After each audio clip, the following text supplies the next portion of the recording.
Minha prima me humilhou dizendo que eu era feia e insignificante, todos concordaram rindo. Até que em 24 horas uma revelação inesperada me colocou no centro de todos os holofotes, e ela foi quem acabou implorando por perdão. A sala estava cheia, o barulho de conversas e gargalhadas se misturava ao cheiro da comida recém-servida, e por alguns segundos parecia que aquela seria apenas mais uma reunião de família. Mas então, diante de todos, ela se levantou com uma taça de vinho na mão, os olhos brilhando com um veneno que só eu parecia perceber. Olhem para ela, disse, apontando diretamente para mim, tão feia, tão insignificante, que parece até que só existe para nos fazer sentir melhor com nossa própria vida. O silêncio cortante durou apenas um instante, até que, como uma onda cruel, os risos explodiram. Pessoas que eu amava, pessoas que cresceram comigo, riam como se cada gargalhada fosse um prego cravado em minha pele. Senti meu rosto queimar, as mãos tremerem, e por dentro, uma parte de mim se despedaçou. Eu quis desaparecer, mas permaneci imóvel, engolindo as lágrimas que ardiam como fogo na garganta. Enquanto ela, minha prima, sorria vitoriosa, eu lembrava de quando éramos crianças. Eu a ajudava com os trabalhos escolares, dividia com ela minhas bonecas e até abria mão do último pedaço de bolo só para vê-la sorrir. Naquele tempo, eu acreditava que havia amor entre nós, mesmo quando ela já mostrava sinais de indiferença. Enquanto eu corria para abraçar minha avó, ela desviava fria, e fazia questão de zombar de qualquer roupa que eu vestisse. Mas eu insistia em enxergar bondade onde só havia veneno, talvez porque sempre me ensinaram que família era tudo. Os anos passaram e as pequenas farpas foram se tornando lanças. Primeiro, eram comentários discretos sobre minha aparência. Você nunca vai ser tão bonita quanto eu. Depois, insinuações maldosas sobre minhas amizades. Ninguém realmente gosta de você, só te suportam. E quando percebia meu desconforto, ela intensificava, alimentando-se da minha dor. O ápice veio quando, certa vez, ela me trancou no quarto durante uma festa, deixando-me lá sozinha enquanto todos celebravam no jardim. Eu ouvi a música, as risadas, e chorei até não ter mais forças.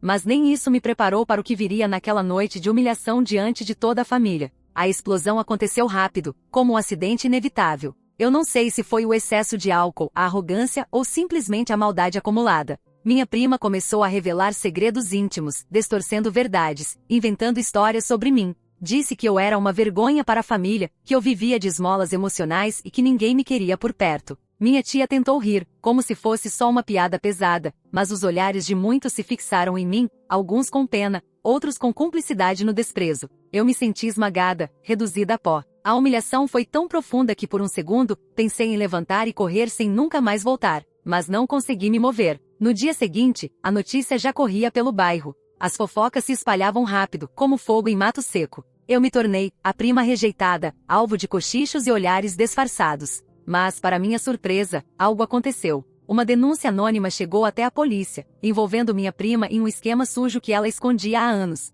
Fraudes, chantagens e até ameaças contra pessoas que deviam confiar nela. Em poucas horas, a imagem dela desmoronou. A mesma boca que me chamou de insignificante agora estampava os jornais locais, acusada de crimes que iam muito além de maldades familiares. As consequências foram devastadoras. Ela foi presa preventivamente, e as pessoas que riram de mim na noite anterior agora me olhavam em silêncio, constrangidas. Alguns tentavam se aproximar com desculpas vagas, outros simplesmente evitavam contato. O reinado de veneno da minha prima ruía diante dos olhos de todos, e de repente, eu era a única que se mantinha de pé. Mas o alívio era estranho, quase vazio. Eu não sentia vitória, apenas um silêncio pesado que me acompanhava em cada canto da casa. Foi então que começaram as revelações. Descobriu-se que desde muito jovem ela já usava pessoas, manipulava situações, plantava mentiras para ascender socialmente. Pequenos segredos escondidos em gavetas vieram à tona, cartas antigas que mostravam traições, anotações com planos cruéis contra parentes e vizinhos. O mal não havia nascido ontem, ele sempre esteve ali, disfarçado de carisma e charme. E eu, cega de bondade, nunca quis enxergar. Do presídio, ela encontrou um jeito de me alcançar. Primeiro, cartas com frases vagas, pedindo entendimento, depois mensagens indiretas através de redes sociais de conhecidos. Era como se ela tentasse se infiltrar de novo na minha vida, mesmo sem permissão. Ignorei, mas cada palavra me perseguia. Até que, de forma inesperada, ela deu seu primeiro gesto de sacrifício verdadeiro, assumiu a culpa por um crime em que poderia ter arrastado outros familiares. Foi a primeira vez que senti uma sombra de humanidade nela, como se uma rachadura tivesse se aberto naquela muralha de maldade. Aos poucos, a família começou a cogitar sua reintegração, mas com vigilância e desconfiança. Ela foi liberada para responder em liberdade, com restrições, e as visitas supervisionadas se tornaram parte da nova rotina. A dinâmica mudou. As conversas eram cuidadosas, os olhares desconfiados, mas havia um fio de tentativa de reconstrução. E no meio de tudo, eu, antes a insignificante, agora era a voz que todos escutavam. O centro das atenções, não por querer, mas porque a verdade finalmente se impôs. Eu pensei que depois da prisão e das revelações, tudo ficaria em silêncio. Mas o silêncio, ao invés de ser paz, virou um peso sufocante. A casa parecia carregada de sombras invisíveis, e cada olhar da família era um lembrete. Eu não era mais a mesma, e minha prima também não. Ninguém ousava falar dela em voz alta, como se mencionar seu nome fosse trazer de volta um fantasma que todos preferiam manter enterrado. Mas o fantasma já estava aqui, rondando, respirando por meio das mensagens que ela insistia em mandar, das cartas que chegavam escondidas entre contas e folhetos. A primeira vez que li uma carta dela até o fim, minhas mãos suavam tanto que quase borraram a tinta. Ela não pedia desculpas de forma clara, falava em círculos como sempre fez, mas entre as linhas havia algo diferente, medo. Eles estão me observando, dizia. Eu sei de coisas que podem acabar com todos, inclusive você. Por um instante, pensei que fosse só mais uma manipulação, mas as palavras ficavam presas na minha mente, repetindo-se de noite, como se tivessem sido gravadas a fogo na minha memória. A reintegração dela começou com encontros curtos, quase formais. A cada visita, a família fingia uma normalidade inexistente. Minha tia oferecia café, meu tio falava sobre o tempo, e ela, sentada à mesa, parecia uma versão distorcida da pessoa que eu conhecia. O brilho arrogante dos olhos estava apagado, substituído por um cansaço estranho. Ainda assim, quando nossas trocas de olhar se cruzavam, eu sentia aquele mesmo frio na espinha que me acompanhou durante anos. Mas algo mudou no quarto encontro. Foi discreto, quase imperceptível. Ela desviou um comentário maldoso que teria feito em outras épocas e, em vez disso, elogiou minha avó por uma receita. Foi tão pequeno, tão insignificante, mas eu percebi. E percebi também como todos se calaram de surpresa, como se estivessem esperando a explosão que não veio. Esse gesto abriu uma fissura. Um fio de dúvida se formou. Estaria ela realmente tentando mudar, ou era apenas mais um teatro? Conforme os dias passavam, a tensão aumentava. Fofocas corriam pelo bairro, alimentadas por vizinhos curiosos. Alguns diziam que ela tinha feito um acordo secreto para escapar da cadeia.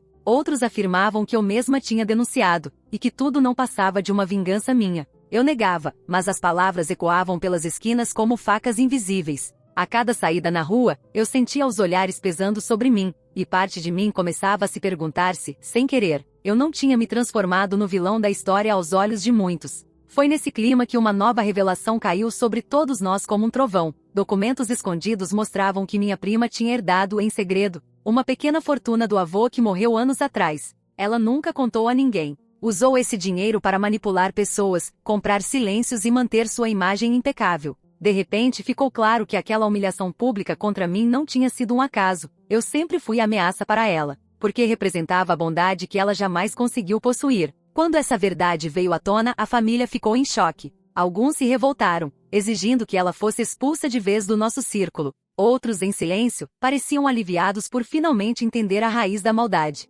E eu, no meio disso tudo, não sabia como reagir. Parte de mim sentia um prazer amargo ao ver máscaras caindo, mas outra parte estava cansada, esgotada de viver cercada por tanto veneno. Então aconteceu algo inesperado. Em uma das visitas supervisionadas, quando já estávamos prestes a nos levantar da mesa, minha prima me olhou fixamente, com os olhos marejados, e disse: "Você sempre foi melhor que eu. Sempre. E eu odiei isso." Foi como ouvir um segredo guardado por décadas, uma confissão arrancada à força. Ninguém falou nada, o ar parecia preso entre nós. Pela primeira vez, ela admitia que sua maldade vinha de inveja, de um ódio silencioso contra algo que ela jamais poderia ter. Depois disso, os encontros mudaram. Não houve abraços nem reconciliações imediatas, mas havia menos veneno. Um espaço vazio, estranho, mas menos sufocante. Ela passou a escrever cartas diferentes, não mais cheias de ameaças, mas repletas de lembranças da infância, brincadeiras no quintal, tardes na casa da avó, pequenos detalhes que só nós duas sabíamos.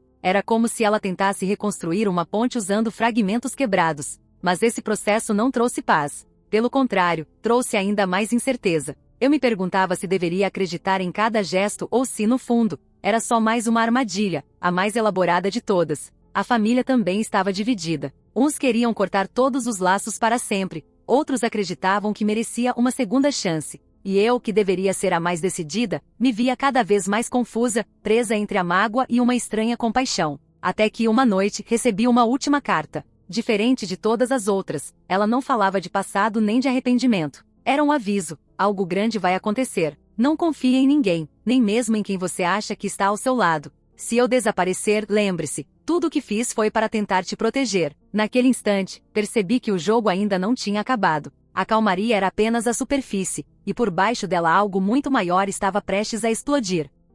A carta ficou sobre minha mesa por dias, como um objeto amaldiçoado que eu não conseguia jogar fora nem guardar em lugar seguro. Algo grande vai acontecer. A frase parecia pulsar, ganhar vida própria, repetindo-se em minha mente até mesmo quando eu tentava dormir. Por mais que eu quisesse ignorar, o aviso estava gravado dentro de mim como se fosse uma sentença. Eu sabia com uma clareza sombria que algo de fato se aproximava. Na semana seguinte, a tensão dentro da família atingiu níveis insuportáveis. Meus tios falavam em mudar de cidade, minha avó rezava incansavelmente como se quisesse levantar uma muralha de fé ao redor da casa, e eu me via cercada por telefonemas estranhos. Números desconhecidos chamavam no meio da noite, e quando eu atendia, o silêncio do outro lado era tão pesado que parecia ter um rosto. Certa vez, jurei ouvir uma respiração curta e ofegante antes da linha cair. Eu não sabia mais se era paranoia ou realidade, mas algo me observava. Minha prima, por outro lado, parecia mais calma. Nos encontros supervisionados, falava pouco, mas os olhos buscavam os meus, como se tentassem dizer mais do que as palavras permitiam.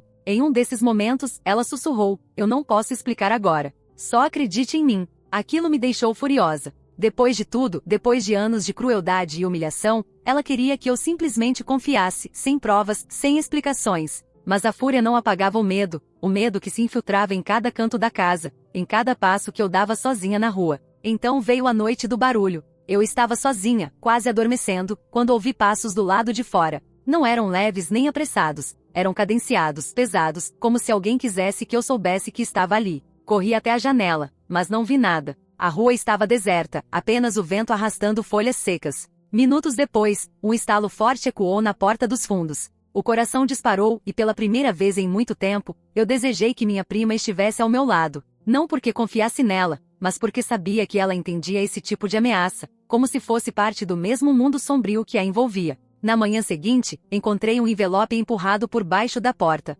Sem remetente, sem nada escrito por fora. Dentro, havia apenas uma fotografia, eu, sentada na sala, lendo a carta que ela me mandara dias antes. A foto fora tirada de fora da janela. Minhas mãos tremiam tanto que a imagem quase escapou de mim. Quem tinha feito aquilo? Quem estava nos observando de tão perto? Levei a foto para meu tio, que imediatamente quis chamar a polícia. Mas minha prima, ao saber do ocorrido, reagiu de outra forma. Apenas fechou os olhos e disse em voz baixa: "Eu avisei." Pela primeira vez, não havia arrogância em suas palavras. Era medo puro, o medo que eu nunca pensei ver nela. Dias depois, a notícia se espalhou. Uma investigação oficial havia sido aberta contra pessoas que antes estavam ligadas à minha prima. Empresários, advogados, até um policial. Era uma rede de corrupção e chantagem muito maior do que qualquer um de nós imaginava. E de repente percebi que o algo grande que ela havia previsto não dizia respeito apenas à família, mas a um círculo obscuro que se expandia além de nós. Minha prima, de alguma forma, estava presa no meio disso tudo, e agora, por consequência, eu também estava. Foi então que outra carta chegou. Diferente das anteriores, esta era clara e direta: "Eles não vão parar. Você é meu ponto fraco. Proteja-se. Não abra a porta para ninguém que não conheça. E se algo acontecer comigo, a verdade está escondida em um lugar que só você saberá encontrar." Eu reli aquelas linhas dezenas de vezes, tentando encontrar pistas, mas o que mais me perturbava era a última frase. O que significava um lugar que só você saberá encontrar? Que segredo era esse que supostamente estava guardado apenas para mim? Nesse ponto, comecei a sentir a estranha inversão da história. A mulher que me humilhou, que me destruiu tantas vezes, agora parecia depender de mim. E o pior, parte de mim começou a sentir pena. Ou talvez fosse algo ainda mais perigoso, uma ligação invisível, criada pela dor compartilhada. Eu não sabia mais se estava me tornando cúmplice dela ou apenas vítima de um novo jogo psicológico. Enquanto isso, a família se dividia ainda mais. Uns acreditavam que ela estava realmente mudando, tentando reparar seus erros. Outros diziam que tudo não passava de um disfarce para manipular novamente.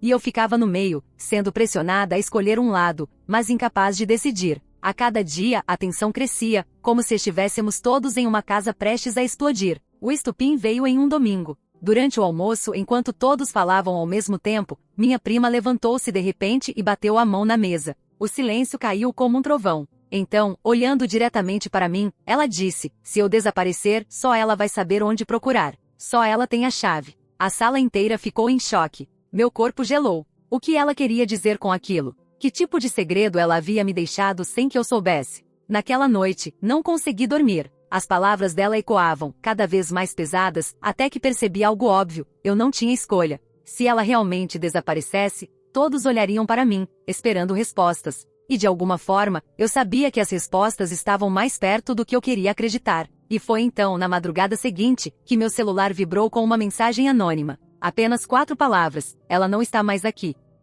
A mensagem chegou às 13h15 da manhã. Ela não está mais aqui. Não havia número identificado, não havia assinatura. Só essas 4 palavras que pareciam carregar o peso de um destino selado. Eu me levantei da cama como se fosse guiada por uma força invisível. Meus pés descalços tremiam contra o chão frio, e a casa inteira parecia me observar em silêncio. No corredor, senti o coração bater tão alto que parecia querer escapar pela garganta. Corri até a sala e tentei ligar para ela. Nenhuma resposta. Tentei de novo, e de novo, até que a voz robótica da operadora repetiu a mesma frase cruel: o número chamado encontra-se desligado ou fora de área. Foi nesse momento que o verdadeiro pânico tomou conta de mim. Não era um blefe. Algo tinha acontecido. Na manhã seguinte, a notícia explodiu dentro da família. Minha tia chorava descontrolada, meu tio gritava com qualquer um que se aproximasse, e minha avó, em silêncio, segurava o terço tão forte que seus dedos ficaram roxos. A polícia foi acionada, mas o olhar dos investigadores já deixava claro o que todos pensavam: desaparecimentos raramente terminam bem.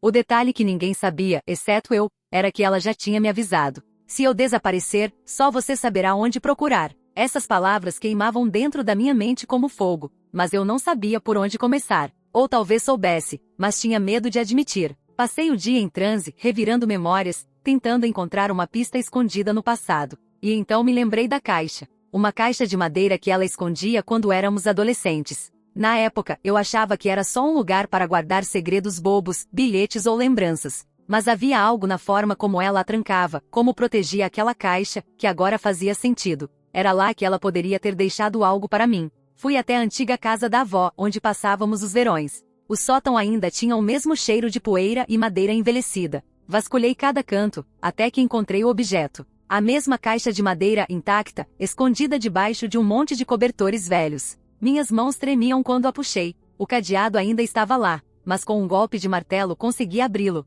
Dentro, não havia apenas papéis. Havia fotografias de pessoas que eu não conhecia, recortes de jornais sobre crimes locais, anotações rabiscadas com nomes, números e símbolos estranhos. E no fundo da caixa, um envelope com meu nome. Para ela. Sentei no chão e abri o envelope com cuidado. A carta dizia: se você está lendo isso, significa que eles conseguiram me calar. Não procure justiça, porque a justiça deles não é a mesma que a sua. O que guardei aqui não é só meu, é o elo que pode destruir todos. Mas cuidado, agora que você abriu essa caixa, você também se tornou um alvo. Confie apenas no instinto que sempre te salvou de mim. Ele é a sua única arma. Meu corpo inteiro ficou gelado. Eu, que por tanto tempo fui a vítima, agora me tornava a herdeira de um segredo perigoso. Fechei a caixa e a levei comigo, tentando não pensar que alguém poderia estar me observando naquele exato momento. Os dias seguintes foram uma mistura de interrogatórios policiais, cochichos entre familiares e o peso sufocante da ausência dela. Alguns insinuavam que ela havia fugido para escapar da justiça.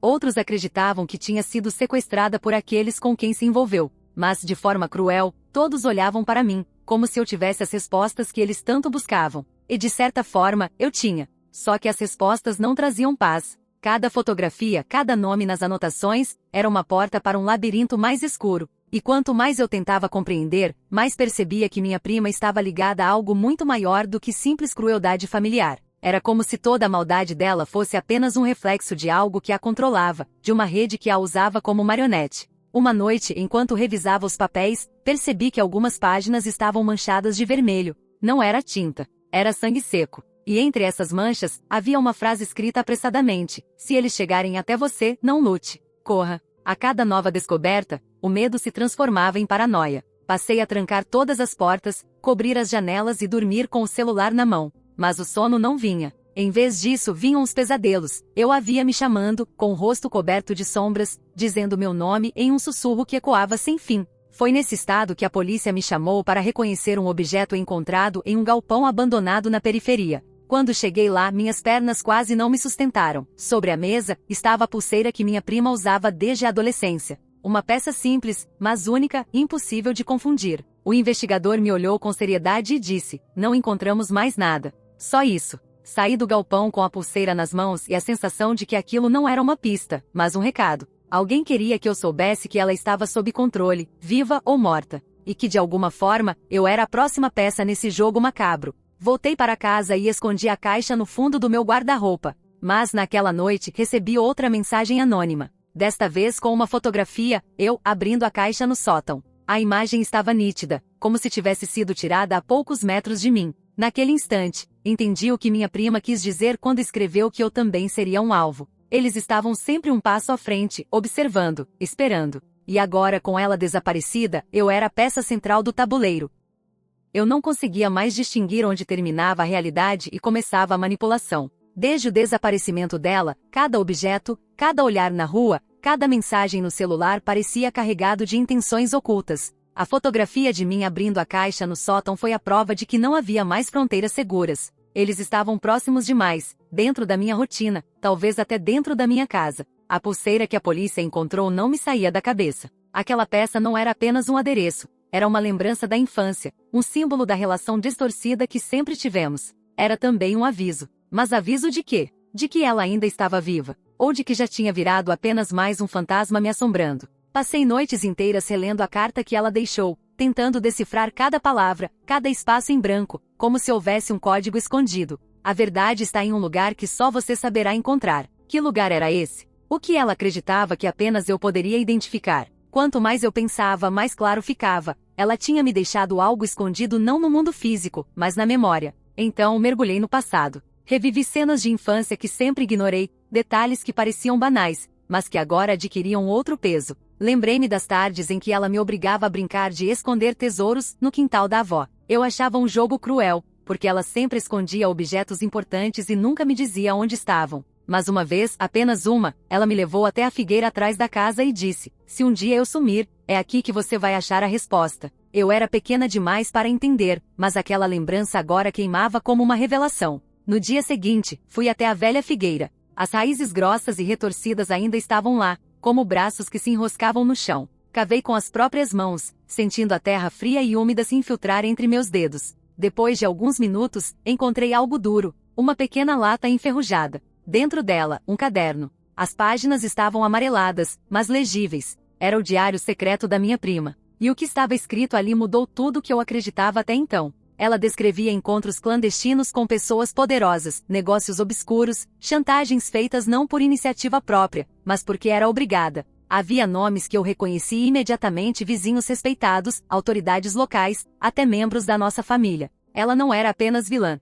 Era também peça de um tabuleiro maior. Mas a revelação mais perturbadora veio no meio do caderno, em letras tremidas. Eles nunca quiseram me destruir. Desde o início, o alvo era ela. E embaixo meu nome. Meu corpo congelou. Eu, o alvo desde sempre. Todas as humilhações, todas as crueldades, todas as manipulações talvez não fossem apenas inveja ou maldade dela. Talvez fossem parte de um plano maior, para me enfraquecer, me isolar, me transformar em presa fácil. O que eles queriam de mim, eu ainda não sabia. Mas a verdade era clara: minha prima foi apenas o escudo, o disfarce, a distração. Enquanto absorvia isso, ouvi um barulho atrás de mim. Virei rapidamente, mas não havia ninguém. O vento balançava as folhas da figueira, mas a sensação era de estar sendo observada. Corri para casa com o caderno escondido sob a blusa. Naquela noite, recebi uma nova mensagem anônima. Desta vez, não havia ameaça nem fotografia. Apenas uma frase: agora você sabe por que ela sumiu. As peças começavam a se encaixar de forma cruel. Minha prima não desapareceu apenas para salvar a própria pele. Ela desapareceu porque sabia que eu era o verdadeiro alvo. E de alguma forma, acreditava que sumir me daria tempo. Mas tempo para quê? Para fugir? Para descobrir a verdade? Ou para me preparar para algo inevitável? Mostrei o caderno para minha avó. Seus olhos marejaram quando reconheceram alguns nomes ali escritos. Ela apenas disse: eu sabia que esse mal vinha de dentro da família. Só não sabia que chegaria a esse ponto. Meu coração afundou. As pessoas que eu julgava seguras, que sempre me ofereceram abrigo, talvez fossem cúmplices de tudo isso. Enquanto tentava digerir essa possibilidade, outro acontecimento abalou ainda mais o equilíbrio. A polícia encontrou um corpo no rio. Não era dela. Mas junto ao corpo havia um bilhete dentro de uma garrafa plástica, enrolado e protegido. Ela está viva, mas não por muito tempo. O recado não deixava dúvidas. Alguém estava controlando a narrativa, alguém brincava conosco como quem puxa os fios de uma marionete. O desaparecimento da minha prima não era um fim, era apenas o início de algo maior,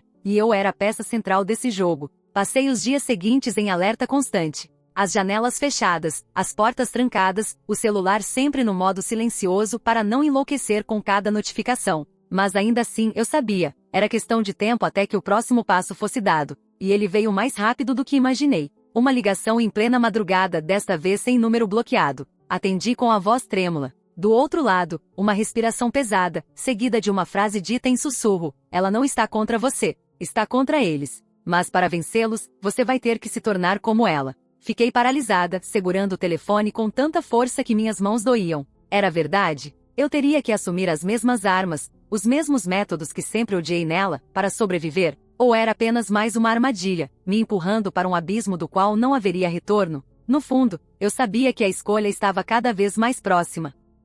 O telefone caiu da minha mão, batendo no chão com um estrondo que ecoou pelo quarto silencioso. A frase que ouvi ainda reverberava nos meus ouvidos: para vencê-los, você vai ter que se tornar como ela. Aquelas palavras não eram apenas uma advertência, eram um aviso de que tudo o que eu acreditava sobre certo e errado havia mudado. Eu não podia mais ser a vítima inocente. No dia seguinte, decidi confrontar o caderno que minha prima havia deixado. Cada página parecia pulsar com intenções ocultas, cada nome rabiscado revelava uma ligação entre pessoas que até então eu considerava confiáveis. Quanto mais eu lia, mais claro se tornava que havia uma rede poderosa por trás de tudo, uma organização secreta, formada por indivíduos influentes da cidade, que manipulava eventos, espalhava medo e controlava vidas para manter seus interesses intactos. Minha prima não havia apenas sido cúmplice, ela fora recrutada ainda jovem, treinada para observar, manipular e até destruir quando necessário. Mas então veio a parte mais inesperada, uma página dobrada, escondida entre as outras com uma mensagem direta para mim. Ela dizia: você é o alvo desde sempre, não por sua aparência, não por sua bondade. Você possui algo que eles querem, a habilidade de enxergar além do que mostram, de perceber padrões que ninguém mais consegue. Eu falhei em protegê-la. Agora, depende de você. Não confie em ninguém, exceto no que sente dentro de si. E se eu desaparecer, siga as instruções do diário. Ele é a chave para derrubá-los. Eu não sabia se sentia medo ou fúria. Tudo que eu havia vivido, a humilhação pública, os anos de crueldade, o desaparecimento dela, agora fazia parte de algo maior. Uma trama que ameaçava engolir não apenas minha família, mas toda a cidade. Cada olhar suspeito que antes parecia normal agora era uma potencial ameaça. Cada pessoa conhecida poderia ser parte da organização. Decidi que precisava agir. Comecei a mapear os nomes e contatos que estavam no caderno. Descobri que a organização não se limitava a adultos poderosos. Havia jovens, funcionários de empresas, policiais e até professores. Eles controlavam negócios, fofocas, crimes e manipulações familiares, usando a prima como um escudo e uma marionete. E o mais chocante, o motivo de eu ser o alvo estava ligado a uma herança invisível que ninguém jamais suspeitou. Meu avô, antes de morrer, tinha deixado instruções secretas em documentos que só alguém perspicaz e atenta aos detalhes poderia encontrar. Eu possuía a chave que eles precisavam para acessar algo muito valioso, e isso me tornava a peça mais perigosa do tabuleiro. No mesmo dia, recebi outra mensagem anônima, desta vez com um vídeo. Era minha prima, amarrada e visivelmente assustada, mas viva. Ela não pedia socorro nem implorava. Apenas olhava para a câmera e dizia: eles não vão esperar. Você precisa terminar o que eu comecei. Siga o diário, descubra a verdade e derrube-os. Não há tempo. Meu coração disparou. Pela primeira vez, eu compreendi que ela não desapareceu por medo ou egoísmo. Ela desapareceu para me proteger, para me dar a chance de vencer algo que sozinha eu jamais conseguiria. O peso da responsabilidade era esmagador, mas também clareava meu propósito. Eu não era mais apenas a vítima das humilhações ou do desprezo. Eu era a herdeira de uma missão que poderia mudar tudo. Seguindo as instruções do diário, comecei a desvendar segredos enterrados em cofres, contas bancárias e arquivos que ninguém imaginava existir. Descobri provas de crimes antigos, chantagens, ameaças e acordos ilegais. Cada descoberta revelava um padrão de manipulação tão intrincado que era impossível acreditar que tudo tivesse sido planejado por pessoas comuns. Eles eram meticulosos, cruéis, implacáveis, mas também humanos falíveis. E para derrotá-los, eu precisava explorar essas falhas. O primeiro passo foi desestabilizar os líderes da organização. Usando provas do caderno, comecei a enviar mensagens anônimas, documentos e fotos que revelavam segredos que nem mesmo eles imaginavam que tinham sido descobertos. Em poucos dias começaram a se desconfiar uns dos outros, e a paranoia se espalhou como fogo. Alguns tentaram me encontrar, mas eu já havia preparado rotas de fuga e disfarces. Cada movimento era calculado, cada ação precisava ser perfeita. E então, finalmente, encontrei a localização da minha prima. Ela estava em um antigo armazém abandonado, vigiada por homens armados, mas viva e consciente. Quando nos reencontramos, não houve abraços, nem palavras doces. Apenas um olhar que dizia tudo: medo, alívio e confiança. Ela me entregou uma chave metálica e disse: isso abre o cofre final. Dentro dele, a verdade completa. Mas esteja preparada, eles não vão deixar que você saia sem lutar. Entrei no cofre. Dentro, além de documentos que provavam todos os crimes da organização, havia registros antigos de minha família, fotos de infância, diários e segredos que ninguém mais conhecia. Cada revelação me fortalecia e me dava uma visão completa do que eles haviam feito e do que planejavam. Finalmente compreendi: a humilhação pública, os ataques emocionais, o desaparecimento da prima, tudo fazia parte de um plano muito maior, e agora eu tinha o controle. Mas o último obstáculo ainda estava por vir. Enquanto saía do cofre, ouvi passos atrás de mim. Virando, encontrei a líder da organização, uma mulher que parecia calma, mas cujos olhos carregavam um ódio gelado.